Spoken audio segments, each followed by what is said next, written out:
Juiz Sérgio Moro, antes de mais nada, muito obrigado por essa entrevista. Eu queria começar fazendo uma análise, já são 3 anos e meio de Lava Jato. Qual o balanço que o senhor faz da Operação Lava Jato? Não, só queria agradecer também a oportunidade para falar, é um prazer aí falar com o senhor. A Lava Jato começou a parte ostensiva dela há 3 anos, mais de 3 anos atrás, foi em 17 de março de 2014, e muita coisa aconteceu desde então, muita coisa que era imprevisível no início. E considerando os casos já julgados, hoje nós temos várias condenações criminais, pessoas que estão cumprindo pena de prisão e pessoas que muitas vezes nós nem imaginávamos que um dia poderiam responder perante a justiça pelos seus crimes. Então o balanço nessa perspectiva é muito positivo. Eu acho que a Lava Jato vem numa linha no sentido de diminuição da impunidade de crimes praticados por poderosos no Brasil. E isso é muito positivo. Tem também pesquisa que aponta que o brasileiro acaba aceitando até alguma coisa relacionada à corrupção, algum ato de corrupção, quando há uma ação concreta, uma contrapartida política. Isso mostra que o brasileiro ainda precisa ter uma visão mais própria em relação a essa questão da corrupção. O brasileiro é meio permissivo em relação à corrupção? Tem que ser compreendido que não existe uma troca compensatória em relação à corrupção e um bom governo. Um bom governo pode ser competente e honesto. E não existe bom governo competente e desonesto. Essas coisas são inconsistentes. Então, acredito que esse trabalho que vem sendo realizado, principalmente pelas instituições da Justiça Criminal, Polícia, Ministério Público e Judiciário, vai levar a um crescimento da percepção de que a corrupção é algo que nos deixa para trás, que é algo que atrasa o nosso desenvolvimento, que é algo que compromete as nossas liberdades públicas, nossas liberdades políticas. Nós temos direito a ter um governo honesto. Então, eu acredito que essa percepção é crescente, né? E se alguém ainda tem essa ideia equivocada, é preciso esclarecer. Não existe necessidade de uma troca compensatória dessa espécie. Há no Brasil a percepção de que existe uma justiça para a população e uma justiça para autoridades, uma questão de impunidade mesmo que se coloca. Isso acaba um pouco, pelo menos isso é revisto no julgamento do Mensalão. Qual a importância do julgamento do Mensalão para a Lava Jato hoje? Existe uma expressão que é conhecida no direito à administração, que chama Rule of Law. E aqui nós poderíamos talvez traduzir para governo de leis. E dentro de uma democracia é importante que nós tenhamos um governo de leis. Um governo de leis no sentido de que as pessoas respondem pelos atos pelos quais elas praticam. Sejam as pessoas que se encontram, vamos dizer assim, numa situação mais difícil, mais vulnerável, sejam os poderosos. Então essa ideia do governo de leis é que mesmo os governantes, mesmo os poderosos, mesmo aqueles que têm poder político ou poder econômico, devem responder pelos seus atos perante a justiça. A Ação Penal 470, que é chamado de Mensalão, foi um momento muito importante na história jurídica e talvez política do Brasil, porque pela primeira vez um tribunal, como o Supremo Tribunal Federal, com toda, vamos dizer assim, a visibilidade que tem o Supremo Tribunal Federal, tomou uma decisão difícil dentro de um processo judicial e condenou pessoas que ocupavam cargos elevados na administração pública e mesmo também pessoas poderosas do ponto de vista econômico, condenou essas pessoas pela prática de crimes de corrupção e lavagem. Isso teve uma influência muito grande, vamos dizer, em todo o sistema de justiça, em toda a sociedade, mas especialmente no sistema de justiça, porque os juízes, afinal de contas, eles agem muitas vezes baseados em exemplos e precedentes. Então, o julgamento do Supremo Tribunal certamente influenciou decisivamente a Operação Lava Jato, essa postura mais rígida do judiciário em relação a esses crimes de corrupção. E é importante realmente ter essa rigidez, porque esses crimes são muito graves e, pelo que foi observado nos casos já julgados, havia já um sistema, não, a corrupção como regra, e precisa realmente dar um basta nesse tipo de comportamento. Como é que você avalia o tempo e a velocidade do julgamento em primeira instância e o que a gente vê, por exemplo, dentro da própria Lava Jato, num foro especial como o Supremo Tribunal Federal. Por que essa diferença de tempo? Essa é uma questão bastante interessante. O Supremo Tribunal Federal, ele, em que pese o mérito dos seus ministros, ele é um tribunal estruturado principalmente para julgar recursos e para julgar questões constitucionais.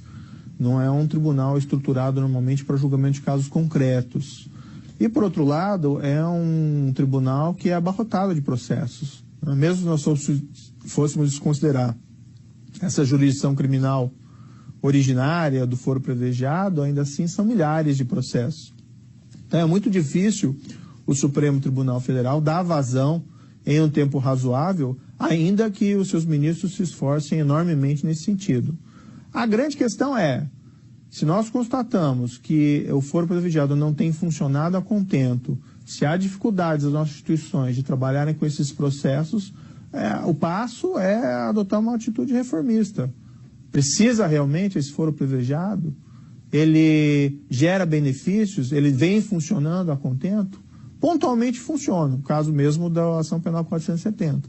Mas ainda assim vamos lembrar que foram quase 6 anos até o julgamento do caso perante o Supremo Tribunal Federal.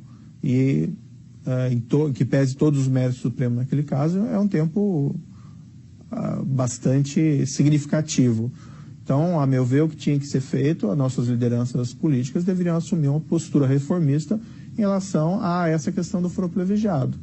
Isso está funcionando como algo que favorece a transparência, a responsabilidade, ou está funcionando como uma espécie de escudo contra a responsabilização daquelas pessoas culpadas?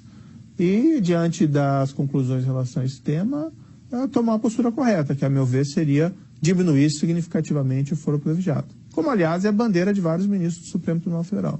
Porque hoje tem muito parlamentar que agora tenta manter o mandato, até deixando o mandato mais difícil de senador, por exemplo, para deputado federal, governador para deputado federal, para ter esse foro especial do Supremo.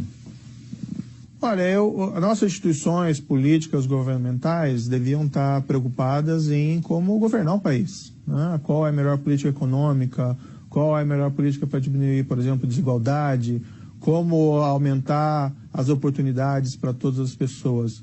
E quando ela é comprometida com essas discussões a respeito de questão criminal, né, eu acho que isso impede que o Brasil avance. Não que essas questões devem ser deixadas de lado.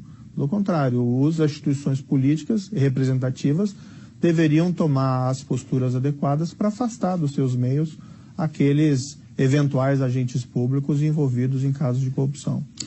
Em 2009, teve a Operação Castelo de Areia, que as provas foram invalidadas pelo STJ. O senhor avalia que esse episódio acabou ajudando a Justiça a prender mais para evitar erros como no passado da Castelo de Areia? Essa é uma pergunta difícil. Dentro de um processo penal, o resultado normal é o culpado ser condenado e ir para a prisão e o inocente ser absolvido e ser mandado para casa ou permanecer em casa. Quando se tem alguma questão de problema de invalidade de processo, de uma prova viciada, normalmente o processo não chega ao resultado que era o ideal, um julgamento com base na justiça segundo a lei. E claro, os agentes encarregados de investigação de crimes, de persecução de crimes e julgamento têm que agir conforme a lei. Não sei se esse caso eu apontaria como um caso de aprendizado especificamente, mas é real o fato de que os agentes envolvidos na aplicação da lei não podem, a pretexto de cumpri-la, violá-la.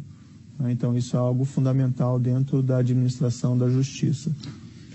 No Congresso Nacional, se percebe claramente um movimento de autopreservação da classe política e também um movimento para frear iniciativas de combate à corrupção, como, por exemplo, a gente viu na Câmara tendo sido desfigurado aquelas medidas de combate à corrupção, pacote de medidas tendo sido desfigurado. Como é que o senhor avalia isso? Isso pode acabar atingindo medidas legislativas, operações futuras, investigação de combate à corrupção?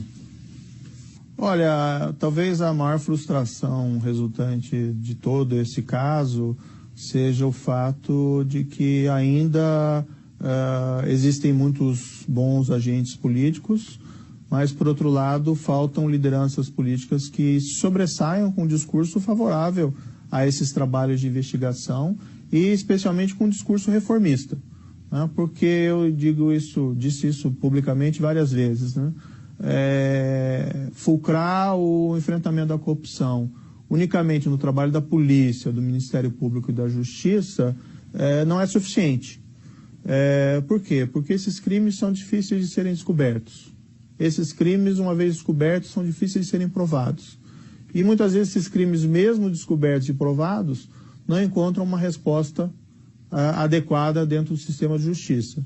Então, diante desse quadro, né, dos casos já julgados que revelam que houve um sistema de corrupção, o importante é que nós tivéssemos lideranças políticas preocupadas com reformas que aumentassem a eficiência do sistema de justiça e, por outro lado, diminuíssem incentivos e oportunidades de casos de corrupção. E, sinceramente, com todo o respeito, o que se vê nesse campo é uma omissão muito grande, uma inércia muito grande. Agora, sempre se tem a expectativa de que as coisas possam mudar e existem bons agentes políticos que eventualmente possam sobressair com um discurso mais reformista nessa área. O ministro Barroso, do STF, ele fala que está em curso uma operação abafa. Como é que o senhor avalia isso? O senhor concorda? Sempre existem aqueles que, vamos dizer assim, viveram desse sistema. E essas pessoas muitas vezes se sentem assustadas se há uma perspectiva de que o sistema mude. E há pessoas que vão ter a ousadia de tentar evitar essas transformações do sistema. Eu diria que aqueles, né, que adotam essa postura de tentar frear os processos contra a corrupção adotam uma postura vergonhosa, né? Não há nenhuma vergonha em combater a corrupção, mas há vergonha naqueles que tentam, vamos dizer assim, frear os trabalhos da justiça no que se refere ao enfrentamento da corrupção. Não obstante, vamos dizer assim, até o momento, nada de muito efetivo foi conseguido por essas pessoas. Eu vejo que esses trabalhos contra a corrupção ainda contam, que pese sombras de retrocesso, ainda contam com o apoio esmagador, majoritário da opinião pública, da própria imprensa e da sociedade civil organizada. Se percebe em diversos, vamos dizer assim, nichos dentro da sociedade um discurso vigoroso, no sentido, olha, essa corrupção nos deixa para trás, compromete a nossa economia, compromete a qualidade da nossa democracia, essa própria frustração que as pessoas manifestam em relação à democracia, não é contra a democracia em si, mas é sim a verificar que existem pessoas que se aproveitam de posições de poder, não para agir em benefício de todos, mas para agir em benefício privado. Isso é extremamente frustrante. Mas esse discurso vigoroso contra a corrupção é algo que se encontra muito forte dentro da nossa sociedade civil organizada. Há um movimento também no Congresso para rever, pelo menos, parte do que é a legislação atual sobre delação premiada. Isso cresce muito com as críticas à delação da JBS. Qual o risco disso para futuras investigações? Existe aquela frase, né? O preço da liberdade é a eterna vigilância. E a sociedade civil, a opinião pública, a imprensa, deve ficar atenta a esse tipo de movimentação. A colaboração premiada é basicamente utilizar um criminoso, o que um criminoso sabe, contra os seus pares. E é um meio importante de investigação, porque às vezes somente quem sabe dos crimes são os próprios criminosos. Então isso é feito no mundo inteiro. Pega um contra os demais. O que não significa que pontualmente não podem ser cometidos alguns equívocos na realização dessas colaborações premiadas. Agora, tomar a parte pelo todo é algo extremamente equivocado, né? E tem que se tomar muito cuidado com algumas propostas legislativas que eventualmente aparecem por aí, que têm a finalidade não especificamente aprimorar o Instituto, mas eliminar o Instituto. Uma proposta que me parece um tanto quanto absurda, por exemplo, é aquela no sentido de proibir que alguém que se encontra preso possa realizar uma colaboração premiada. Principalmente porque, para começo de conversa, isso viola o direito de defesa da pessoa que está presa. Porque a colaboração premiada é um meio para a justiça encontrar os cúmplices de um criminoso, mas também, de certa maneira, é um meio de defesa de uma pessoa que quer colaborar para receber benefícios da justiça. Porque há críticas nesse sentido, de que a prisão prolongada, inclusive há críticas, inclusive no Supremo Tribunal Federal, em relação a isso. Até o ministro Gilmar cita das prisões alongadas de Curitiba. E advogados citam isso como um fator para que haja estímulo à delação premiada. Como é que você avalia isso? Eu não faço não rebato essa crítica de uma maneira nominal. O que acontece é o seguinte, essas pessoas normalmente celebram acordos quando se encontram numa situação processual difícil. Normalmente quando elas percebem que a justiça conseguiu reunir provas significativas contra elas e que a melhor opção de defesa para elas é a colaboração. Isso acontece tanto quando elas estão soltas, quando elas estão eventualmente presas preventivamente. E pode acontecer até em casos de pessoas já condenadas criminalmente. Não existe uma correlação necessária entre prisão e a colaboração premiada. Tanto que a absoluta maioria, não tenho aqui os números infelizmente de cabeça, mas a absoluta maioria dos acordos de colaboração foram feitas com pessoas que se encontravam em liberdade. A questão da prisão preventiva é outra situação. Ela é um instrumento excepcional, sim, mas está previsto na nossa legislação, e ela pode ser utilizada em diversas situações, para proteger provas, para evitar uma fuga, como tem sendo pontualmente utilizada nesses casos na justiça. Mas também para proteger a sociedade ou a vítima de novos crimes. E aqui nós podemos fazer uma comparação de uma situação que nós vemos muito no cinema, casos de serial killers. Você vai prender um serial killer antes de um final de julgamento, por quê? Não vai esperar que haja uma nova vítima. O mesmo raciocínio envolve a questão da corrupção sistêmica. O que foi observado é que essas pessoas praticavam esses crimes de uma maneira sistemática, reiterada. Daí a necessidade, muitas vezes, de utilizar um instrumento drástico, a prisão antes do julgamento, para impedir a prática desses crimes. Para ilustrar, havia uma dessas empreiteiras que tinha um verdadeiro departamento de propina. Ou seja, não foi um caso único de corrupção isolado no tempo e espaço, mas foi corrupção sistemática, reiterada, por anos. Era necessário dar um basta naquela situação. Por outro lado, também, há muitas vezes agentes públicos que receberam propina, não em um caso específico isolado, mas vinham recebendo propina por anos, sistematicamente. Pessoas que receberam, inclusive, propina, vantagem indevida, 2 casos já julgados, mesmo enquanto estavam sendo julgadas pelo Supremo Tribunal Federal na Ação Penal 470. Ou seja, o Supremo Tribunal Federal, em 2012, discutindo aqueles casos com profundidade, todo mundo acompanhou isso, esses julgamentos, sobre a responsabilidade daquelas pessoas, enquanto elas, paralelamente, recebiam dinheiro de propina de um outro esquema de corrupção. Olha, se isso não é causa de prisão preventiva, eu, sinceramente, não imagino o que seja. E se nós formos observar, também nós não podemos afirmar que ela foi prodigalizada, que foi vulgarizada. Somente foi decretada a prisão preventiva quando nós tínhamos provas muito robustas da responsabilidade criminal dessas pessoas. Até porque nós não queríamos que um eventual inocente fosse preso indevidamente.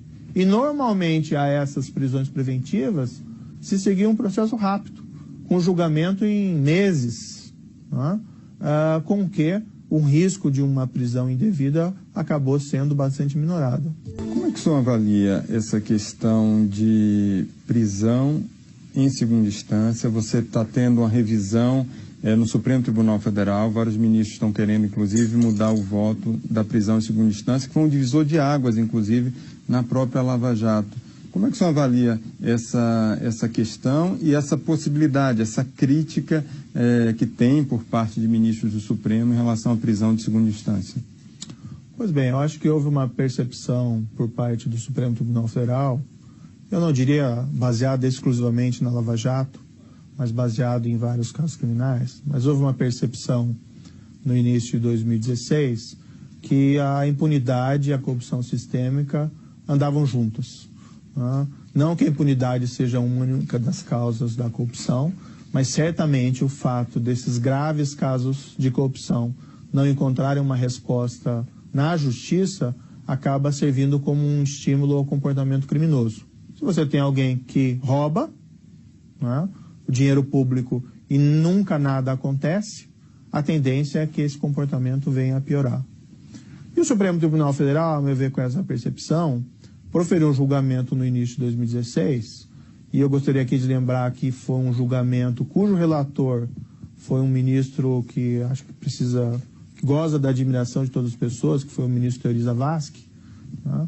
E o ministro Teori Zavascki decidiu naquele caso, olha, nós temos que mudar o nosso sistema, porque esses casos de processos criminais envolvendo, por exemplo, corrupção ou crimes complexos que nunca terminam, geram impunidade.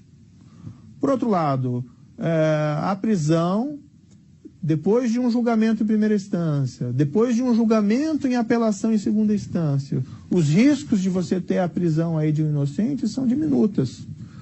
Até porque nessas fases é que se analisa as provas. Então nós podemos adotar o entendimento que a partir do julgamento em apelação se pode já executar a pena. Se houver um recurso ao Tribunal Superior, ao Supremo, por exemplo, e o Supremo vislumbrar que aquele recurso tem chance de procedência, plausibilidade, tudo bem, o Supremo mandar suspender o julgamento. Mas a regra anterior de que se esperava até o final apenas favorecia criminosos poderosos que tinham condições de contratar advogados habilidosos e que conseguiam, vamos dizer assim, manipular o sistema para prevenir uma efetiva responsabilização.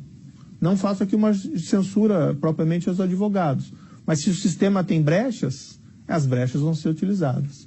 Então foi proferida essa decisão que acho que foi muito importante. É fundamental essa mudança permanente. Essa movimentação para eventualmente rever esse precedente, eu espero que não aconteça. Eu espero que o Supremo respeite o precedente que ele estabeleceu em 2016 e num julgamento até por 2 vezes.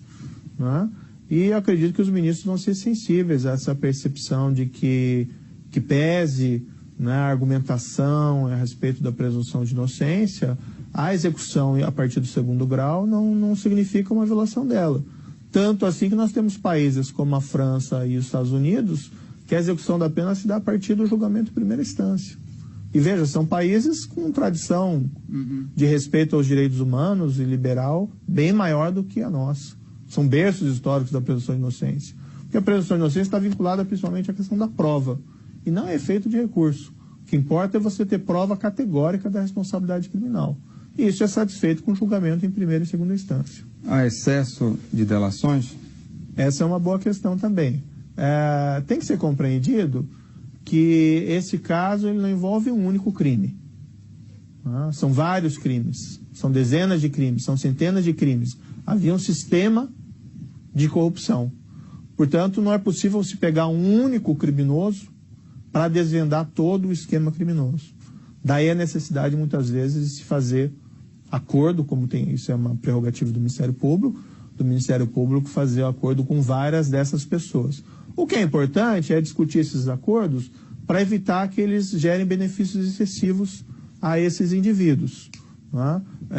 Me parece que os acordos que atualmente estão sendo cogitados ou realizados são acordos mais sensíveis a essa necessidade de estabelecer, vamos dizer, condições mais rigorosas. Há, por exemplo, um profissional da lavagem de dinheiro que recentemente fez um acordo e que foi convencionado nele que ele cumpriria pelo menos 3 anos de prisão em regime fechado.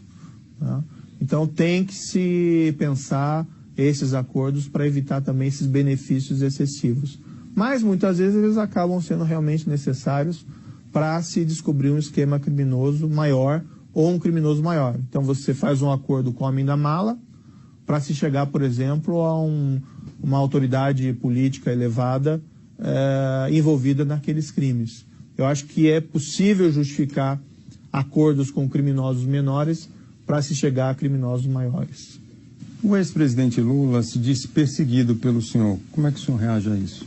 Olha, sobre o caso do ex-presidente, é uma pergunta um pouco complicada para responder, porque ele já foi condenado num caso.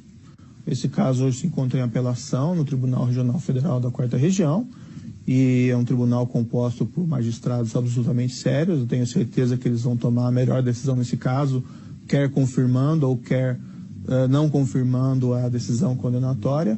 E, por outro lado, ele tem casos pendentes, processos pendentes aqui na vara. Então, eu não me sinto confortável em falar sobre o caso dele, já que existem casos pendentes que ainda vão demandar julgamento da minha parte. Os advogados deles dizem que o senhor condenou o ex-presidente sem provas. Como é que o senhor responde a isso? Olha, eu proferi uma sentença condenatória e tudo o que eu pensava a respeito daquele caso, tudo o que eu tinha a respeito das provas está naquela sentença. Então, aquela vamos dizer assim, a resposta que eu dei àquela acusação criminal. E me parece que ali eu faço todo o meu raciocínio do porquê eu tenho emitido um juízo condenatório. Então, não vejo necessidade de eu me manifestar publicamente sobre esse julgamento, quando o que eu tinha a dizer está na sentença. Também há críticas à participação do senhor na pré-estreia de um filme sobre a Lava Jato. As críticas dizem que o filme tinha um viés antipetista. O senhor avalia que um juiz deveria ter ido para esse evento? Olha, essa é uma boa pergunta. Na verdade, sim, eu não fiz o filme, então não tenho um controle sobre o conteúdo. Foi feito um filme sobre a Lava Jato e eu fui convidado e eu fui como um espectador qualquer. Isso não significa que eu apoie ou não apoie o conteúdo do filme. Eu só fui na condição de espectador e não como juiz. Aquilo, a meu ver, não tem qualquer relação com os julgamentos que eu vou realizar no processo. Não, de forma nenhuma. Eu sou um espectador passivo naquele filme. Eu confesso até que nem comi pipoca naquele dia. Que pese uma foto que foi tirada sugerisse isso, mas eu nem comi pipoca. Em outro momento, o senhor apareceu numa foto, num momento descontraído, com o senador Aécio Neves. Sim. Na época ele não era réu, mas já era líder de oposição ao PT, o principal líder. O senhor acha que foi um erro essa foto? Olha, eu fui num evento público que estava sendo realizado pela revista Isto É, e houve uma certa disposição das cadeiras e, ocasionalmente, eu fiquei ao lado do senador e nós conversamos normalmente. O senador é uma pessoa espirituosa e, eventualmente, tem ali os seus momentos jocosos. Mas isso não significa nada. Porque eu não tenho nenhum processo dele sob minha responsabilidade. Ele tem foro privilegiado. E isso não significa nenhum juízo de, vamos dizer assim, aprovação a eventuais condutas ilícitas do senador em questão. Então, a foto sugere mais do que ela de fato significa. Na verdade, ela não significa nada. Também há reclamações dos acusados e da defesa dos acusados de que não tem sido assegurado o direito de produção de provas. Como é que o senhor responde a isso? Olha, esses julgamentos, eles têm sido realizados assim com absoluta transparência e publicidade. Né? As pessoas que examinarem esses casos podem constatar por que eventuais sentenças são condenatórias ou eventuais sentenças são absolutórias. Então, vamos colocar um exemplo. Nós temos hoje 4 ex-diretores da Petrobras condenados criminalmente por corrupção e lavagem de dinheiro. E alguns deles também por associação criminosa. Todos os 4 tinham contas secretas no interior com saldos de milhões de euros ou milhões de dólares, certo? Num processo criminal, isso é algo que acontece em qualquer vara criminal, o juiz tem uma responsabilidade, vamos dizer assim, de supervisionar a produção de prova das partes. E a lei estabelece que o juiz pode, eventualmente, indeferir provas que sejam requeridas pelas partes, quando entender que elas não são necessárias para o processo. Isso é o que acontece em qualquer vara criminal. É muito comum. Agora, o que acontece é que, eventualmente, nesses casos, quando o juiz, eu no caso, profere alguma decisão indeferindo prova, a parte, vamos dizer, que teve a prova indeferida, muitas vezes tenta supervalorizar. Houve cerceamento de defesa. Mas quando nós vamos ver, a prova normalmente é absolutamente desnecessária. Muitas vezes as pessoas querem ouvir testemunhas no exterior que nada sabem sobre os fatos. Muitas vezes é uma maneira de ganhar tempo e depois reclamar, por exemplo, de longas prisões preventivas. Então isso é muito comum no processo. Isso não tem nada de, vamos dizer, não usual dentro dos processos criminais.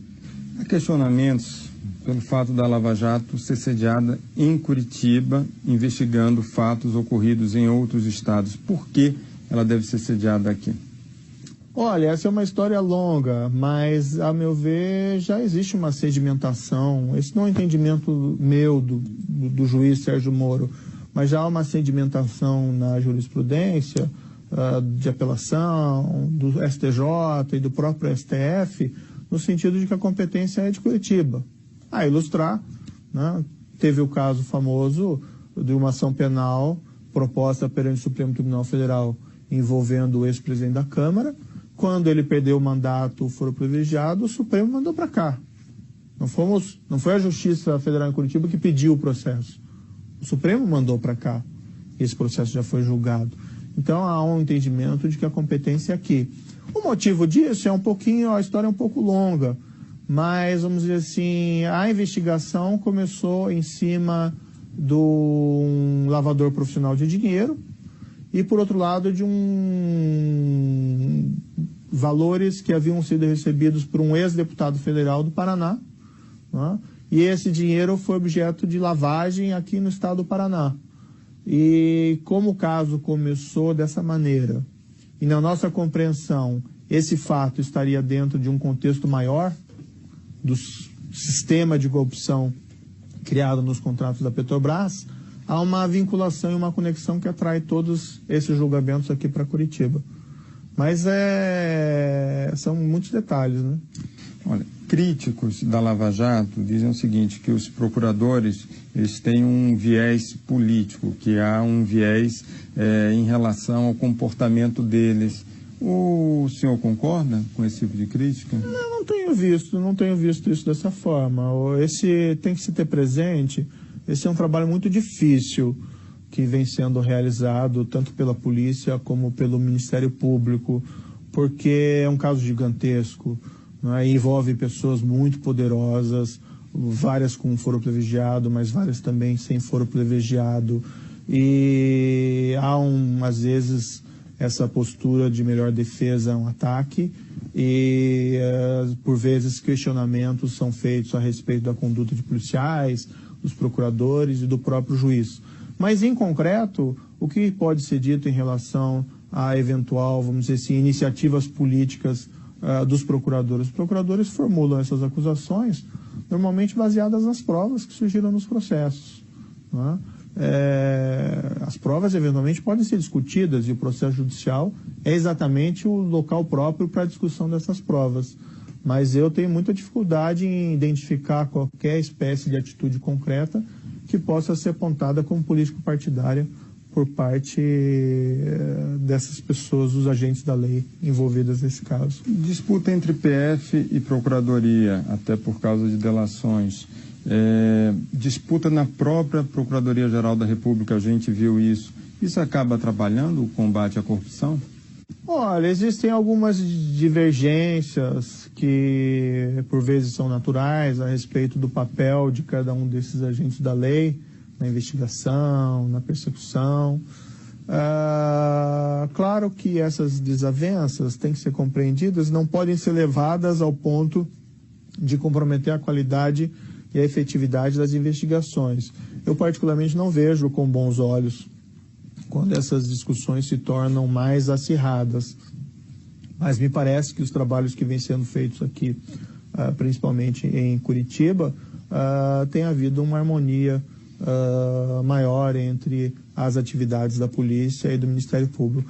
O que tem que ser percebido é o seguinte, o relativo sucesso da Operação Lava Jato, os casos já julgados que envolveram a descoberta desses crimes tão graves e com a efetividade de uma resposta da justiça, não é o triunfo de uma pessoa, não é o triunfo de uma instituição específica, mas é um triunfo coletivo. As instituições deram uma resposta e funcionaram, que pese pontuais críticas, mas elas funcionaram adequadamente. E também, vamos colocar assim, muito por conta do apoio que a ação dessas instituições ganharam da sociedade civil e da opinião pública. Então, esse é um triunfo exclusivamente de agentes da lei, mas é um triunfo, a meu ver, que eu localizo da própria sociedade brasileira. A diminuição da corrupção sistêmica, o fim da impunidade desses crimes de poderosos, ou pelo menos a redução da impunidade desses crimes de poderosos, isso é algo que transcende a ação das instituições públicas. Isso é algo que, vamos dizer assim, é um mérito da própria sociedade brasileira. A Lava Jato está perto do fim? Essa é uma pergunta complicada. O que eu vejo hoje em dia é que parcelas importantes do caso foram enviadas para outros juízos, né? E, por outro lado, investigações relevantes surgiram em outras localidades, até mesmo independentemente da Lava Jato. Então, existem hoje processos relevantes no Rio de Janeiro, em Brasília, em Campo Grande, e esses processos vêm mostrando os seus resultados. Então, o que eu diria assim, a Lava Jato, se é que se poderia chamar todos esses casos de Lava Jato, ela se espalhou no sentido de que a justiça hoje está dando uma resposta institucional mais vigorosa em relação a esses crimes graves de corrupção. E isso é extremamente positivo. Do ponto de vista, vamos dizer, mais específico da Lava Jato em Curitiba, que envolve os contratos da Petrobras, os desvios envolvendo contratos da Petrobras, há diversos casos relevantes aqui em investigação e em trâmite. Mas também vamos reconhecer que boa parte do trabalho aqui em Curitiba já foi realizado. Existem agentes da Petrobras que estavam envolvidos nesses crimes que foram já julgados, condenados, vários estão cumprindo, inclusive, seus tempos de prisão. Intermediadores, lavadores profissionais de propina, igualmente, vários já foram julgados, condenados e cumprem tempos de prisão. Aquelas pessoas que pagavam a propina, dirigentes de empreiteiras, várias dessas pessoas já foram julgadas, condenadas, e algumas delas servem tempo de prisão. A parte mais relevante do caso envolve aqueles beneficiários com foro privilegiado. E aí a jurisdição não é da de Curitiba, se encontram esses casos no Supremo Tribunal Federal. Pontualmente, casos de beneficiários com foro privilegiado que perderam as suas posições, como por exemplo o ex-presidente da Câmara, ele foi processado, julgado e cumpre lá a sua pena nesse momento. Então, nessa perspectiva, me parece que os trabalhos em Curitiba, embora seja imprevisível um fim, já percorreram um bom caminho. O senhor está cansado? A sua rotina mudou muito nesse período, nesses 3 anos e meio? Essa pergunta de estar cansado é uma pergunta complicada, porque sempre que eu falo que eu estou um pouco cansado, os destaques que a imprensa dá no dia seguinte são essa frase e esquecem todo o resto, né? Esse é um trabalho cansativo, não só para mim, mas também para aquelas pessoas que me auxiliam, aqui os servidores da Justiça Federal, a polícia, o Ministério Público. Então é um trabalho difícil porque são muitos detalhes, muitas provas, muitos casos e envolve uma certa pressão, evidentemente. Mas nós vamos até o fim. Nós vamos até o fim nesse trabalho, né? Nós nunca vamos desistir de fazer aí o que nós entendemos que é certo, segundo a lei nesses casos, independente de um sentimento pessoal, vamos dizer assim, de estar um pouco cansado ou não. O senhor falou de pressões. O senhor sofreu ameaças? Olha, essa é uma pergunta que eu, na verdade, vou pular. Não vou responder. Pressão é grande. Existe uma pressão no sentido nós temos presente a importância desses casos, não é? Então nós queremos dar o nosso melhor trabalho. E, por outro lado, nós assistimos também movimentações em bastidores de pessoas que muitas vezes buscam impunidade, não é? Sejam por mudanças legislativas, seja eventualmente por outro tipo de mudança. Então, nesse sentido, esse tipo de pressão realmente existe, mas nós estamos aí há 3 anos já do início mais ostensivo do trabalho e acredito que nós temos persistido com firmeza. Eu digo nós porque não é uma questão apenas individual, é uma questão que envolve a instituição da justiça, né? O seu nome já aparece em pesquisas para a sucessão de 2018, para a disputa presidencial, inclusive muito bem colocado. Como é que o senhor analisa essas pesquisas? Olha, eu acho que a pesquisa perde tempo quando coloca o meu nome, porque eu não serei nenhum candidato, não é? Eu acho que existem maneiras de servir ao país que não dependem de ser candidato a um cargo da presidência ou assumir o cargo da presidência. Eu acho que a carreira política é uma carreira muito bonita. Afinal de contas, o agente político está lá para servir a sociedade, para representar, vamos dizer assim, os seus eleitores. Isso é algo extremamente positivo, mas eu entendo que existem outras maneiras de tentar influenciar positivamente as pessoas e a sociedade. A minha opção foi pela magistratura e assim pretendo permanecer. O senhor não pediria para retirar o seu nome das pesquisas? Olha, ele nunca foi colocado por minha iniciativa, então também não vejo muito sentido que eu peça que tirem. Para mim, no fundo, é indiferente.